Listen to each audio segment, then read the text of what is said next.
नमस्कार उज्जैन, मैं हूं आपके साथ आकांक्षा पिवाल और आप देख रहे हैं अभय न्यूज का 2 सितंबर शुक्रवार शाम का बुलेटिन। आइए एक नजर डालते हैं शहर की दिन भर की गतिविधियों पर।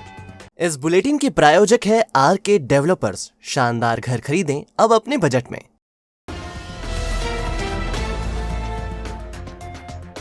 आपको 2 साल पहले हुआ जिंजर कांड तो याद ही होगा। उज्जैन में हुए इस जिंजर कांड ने 15 मजदूरों की जान ले ली थी। 2 साल बाद एक बार फिर जिंजर लौट रही है। इस बार कच्ची शराब के रूप में उज्जैन के ग्रामीण क्षेत्रों में यह शराब धड़ल्ले से बेची जा रही है। शुक्रवार को भेरूगढ़ पुलिस ने कालिया देह के पास स्थित बरखेड़ी से पॉलिथीन की पोटलियों में भरी शराब जब्त की है। पुलिस से बचने के लिए यह पोटली शराब खाद की बोरी में भरकर ले जाई जा रही है। दूर से देखने में लगता है कि कोई उपज या खेती किसानी का सामान ले जा रहा है, लेकिन भीतर कच्ची शराब होती है। बताया जाता है कि आबकारी विभाग की मिलीभगत से पूरे जिले में गोरख धंधा चल रहा है। किसी भी दिन एक और नया जिंजर कांड सामने आ सकता है। आरके डेवलपर्स लाए हैं गणेश उत्सव में भव्य आवास मेला। आपके लिए बेहतरीन ऑफर्स और आकर्षक इनाम जीतने का सुनहरा मौका। बुकिंग मात्र 11,000 रुपए में। सेंट्रल जेल भैरूगढ़ में एसआईटी की आमद और जेलर संतोष कुमार लड़िया के 2 आदेशों ने जेल विभाग को सुर्खियों में ला दिया है। अपने विवादास्पद छवि के लिए पहचाने जाने वाले संतोष कुमार लड़िया अपने आकाओं की बदौलत फिर से उज्जैन में तैनात तो नहीं हो गए हैं। ये सवाल प्रशासनिक महकमे में उठ रहा है, क्योंकि सेंट्रल जेल भोपाल के अधीक्षक ने लड़िया की अनुपस्थिति पर शोकाज जारी किया है। 26 अगस्त को जेल डीजीपी ने आदेश जारी करते हुए संतोष लड़िया को भोपाल से मूल पदस्थापना स्थल केंद्रीय जेल उज्जैन भेज दिया है, लेकिन इसे कार्यालयीन त्रुटि कहे या भारी प्रशासनिक खामी की यह आदेश भोपाल जेल अधीक्षक तक नहीं पहुंचा। भोपाल जेल अधीक्षक ने लड़िया को 1 सितंबर को आदेश जारी कर उनसे स्पष्टीकरण मांगा है। दरअसल लड़िया ने 22 अगस्त को भोपाल जेल से 2 दिन की छुट्टी ली थी और उन्हें 24 अगस्त को ज्वाइन करना था, लेकिन तब से वह अब तक केंद्रीय जेल भोपाल नहीं पहुंचे हैं। ऐसे में जेल अधीक्षक ने उन्हें तत्काल ज्वाइन करने का कहा है। अब सवाल ये उठता है, उज्जैन पदस्थी के आदेश के प्रति भोपाल सेंट्रल जेल को क्यों नहीं मिली, या लड़िया को यहाँ बाले बाले ही भेज दिया गया है। इधर गुरुवार रात एसआईटी की टीम भेरूगढ़ जेल में जांच करने पहुंची। ये जांच बंदी अमन अग्रवाल के उस इंटरव्यू के बाद की जा रही है जो अभय न्यूज पर प्रसारित हुआ था। इस इंटरव्यू में अमन अग्रवाल ने आरोप लगाया था कि जेलर संतोष लड़िया ने उसे लैपटॉप उपलब्ध करवाकर साइबर हैकिंग करवाई और लोगों के खाते से रुपया उड़ाया। एसआईटी इस मामले की पहले भी जांच कर चुकी थी, लेकिन अब वह पुख्ता सबूत जुटाने आई है। यहाँ उसने जेल में बंद 9 बंदियों और 6 से ज्यादा अफसरों से बात की है।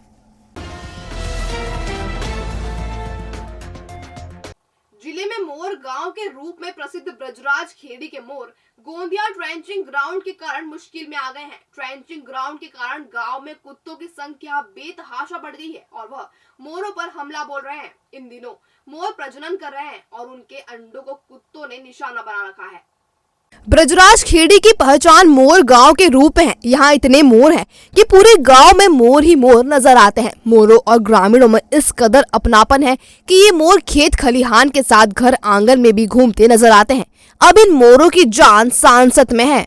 इसकी वजह है आवारा कुत्ते। ये आवारा कुत्ते मोरों को अपना निशाना बना रहे हैं। इन दिनों मोरों का प्रजनन सीजन चल रहा है और मोरनियों ने अंडे दिए हुए हैं। मोर इन अंडों को से रहे हैं। इसी दौरान आवारा कुत्ते उन्हें अपना निशाना बना रहे हैं। अब तक 20 से 25 मोर कुत्तों ने मार दिए हैं। शुक्रवार को ब्रजराज खेड़ी के ग्रामीण मोरों की परेशानी लेकर कलेक्टर कार्यालय पहुंचे और कलेक्टर आशीष सिंह और महापौर मुकेश टटवाल को उनकी समस्या बताई। आइए दीपक शर्मा से जानते हैं पूरे मामले को। सर, ब्रजराज खेड़ी में जो नगर निगम का क्रचिंग ग्राउंड आता है उसमें ये नगर निगम के कुत्ते बहुत ज़्यादा हो रहे हैं और मक्खियाँ और वो गंदा पानी जो अभी बरसात में बह के निकला है उस कारण मोर वो पीते हैं तो भी मरते हैं। कुत्ता अचानक उन पे हमले करते हैं। अभी इस समय में भादों में उनके अंडे देते हैं, मोर का समय अंडे देने का रहता है, तो वो बैठे रहते हैं तब ये कुत्ते उन पे हमले करते हैं सर और मार डालते हैं। कितने मोर के बीच इस साल लगभग अभी की स्थिति 20-25 मोर को मार डाला है। हमने विधायक जी को भी ये बात संज्ञान में लाए हैं और अभी कलेक्टर साहब को हमने ये बात बोली है तो उन्होंने आश्वासन दिया है कि हम लोग इस विषय में कुछ दवाई, और महापौर जी को बोला है तो उन्होंने दवाई स्प्रे का भी बोला है। गांव में बीमार बहुत होते हैं इस कारण। अंडों की भी स्थिति खराब है मोर की। बहुत बहुत ज़्यादा सर। वो कुत्ते क्या उनके पैर से उनको फोड़ देते हैं और मोर को घिस घिस के खाते हैं वो, और केवल पंख वगैरह इधर उधर बिखरे रहते हैं। बहुत ज़्यादा स्थिति खराब है। इस कारण आज हम कलेक्टर साहब के यहाँ आए हैं, उनको आवेदन दिया है। सर ने बोला है कि बहरहाल राष्ट्रीय पक्षी मोर को बचाने की जरूरत है। उम्मीद की जाती है कि प्रशासन इस संबंध में कोई न कोई पहल जरूर करेगा। अगर आप वेज और नॉन वेज खाने के शौकीन हैं तो उज्जैन के हरी फाटक पर स्थित शाही दरबार रेस्टोरेंट आपके लिए बेस्ट चॉइस है। यहाँ लजीज व्यंजनों की लंबी श्रृंखला बेहद किफायती दाम पर उपलब्ध है। शाही दरबार रेस्टोरेंट की खासियत इसमें बने कैबिन, खुला लॉन और हॉल है। वेज एवं नॉन वेज व्यंजनों की लंबी रेंज उपलब्ध है। हमारा पता Shahi Darbar veg and non veg restaurant, Hari Phatak bridge के पास, इंदौर रोड, उज्जैन।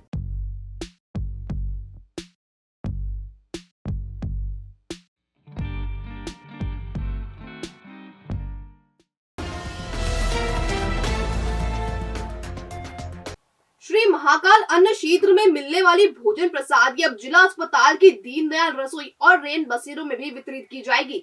इसी महीने से योजना शुरू होने की उम्मीद है।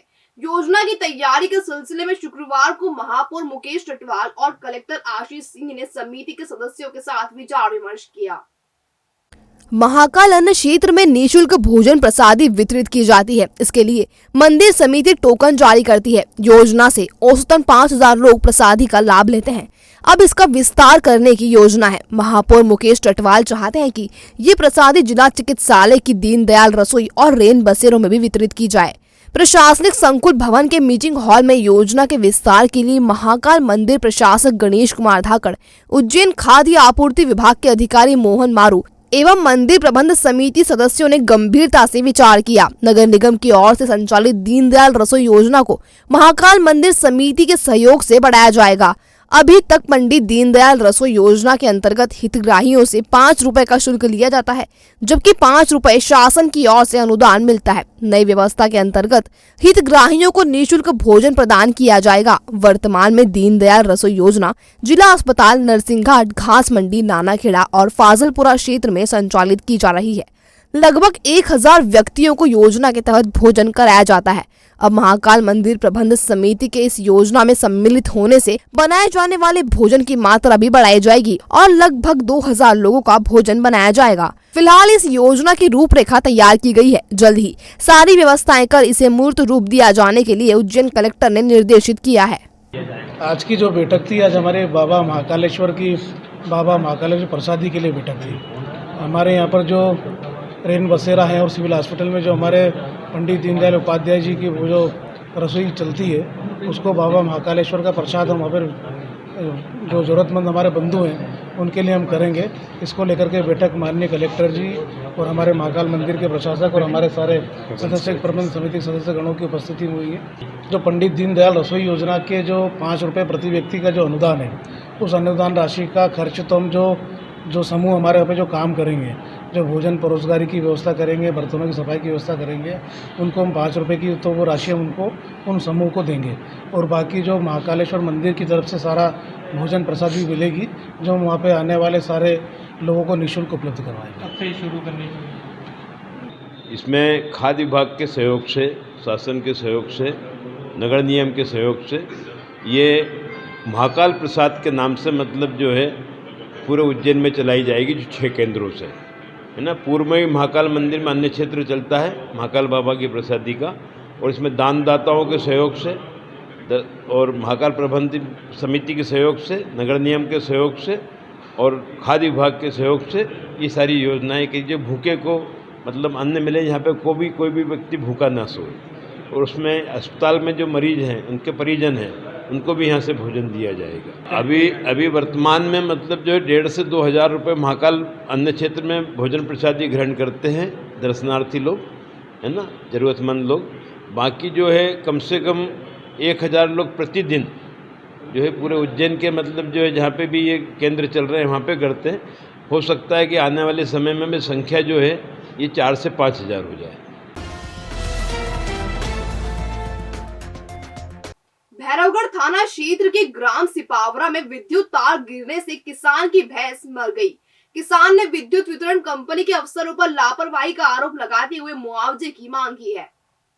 किसान जगदीश पिता चंपालाल तंवर उम्र 43 वर्ष निवासी सिपावरा ने बताया, गुरुवार शाम उनकी भैंस खेत से घर आ रही थी।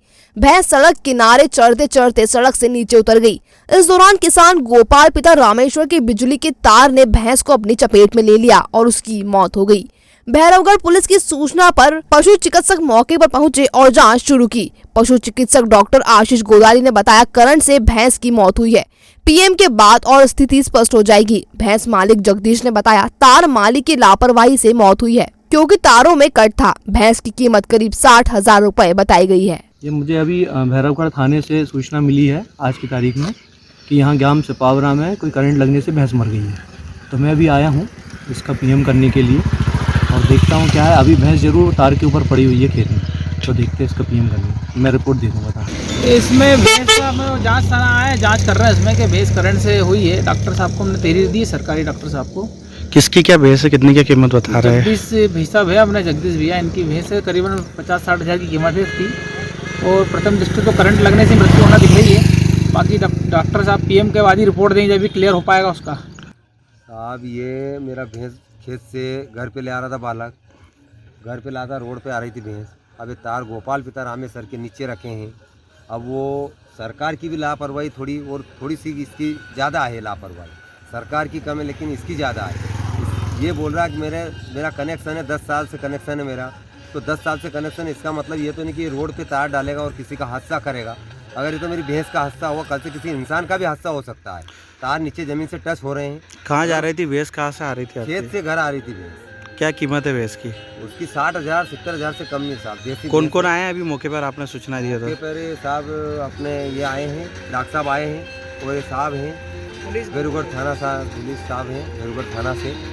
तो आपकी क्या मांगे, आप क्या मुआवजे क्या मांगे? मुआवजा साहब इसका कोई भी दो, या तो ये गर्दन ही दे इसका, तार वाला दे, या फिर सरकार दे। मेरे को तो किसी को मतलब मुआवजा तो देना पड़ेगा ना साहब। मैं तो गरीब आदमी, मैं तो वैसे ही मर गया ना साहब। मेरा तो रोज ढोर आते हैं खेत से घर से खेत। कल से वापस दूसरी घटना हो जाएगी।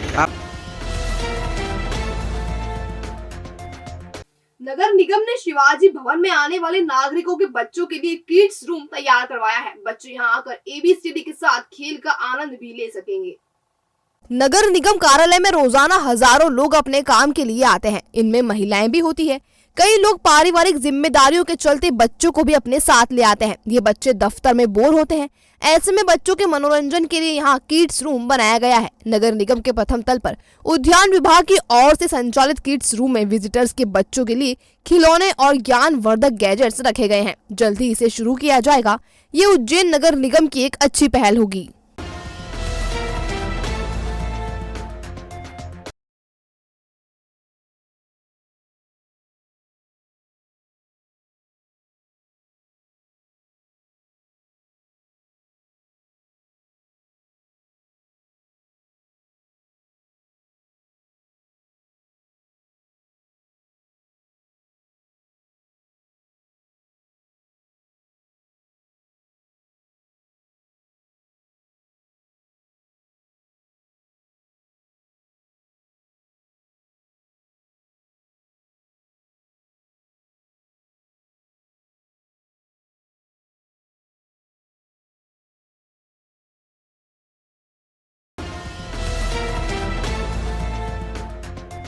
भविष्य की चिंता छोड़ो, पंडित गोविंद गुरु से नाता जोड़ो। ना कोई पैसा ना कोई फीस, बस लीजिए गुरु जी का आशीष। आज ही जाने अपनी हर समस्या का समाधान। संपर्क करें 9827030415 या 9302230415। हमारा पता 8 अलगदाम कॉलोनी, सावे रोड, उज्जैन।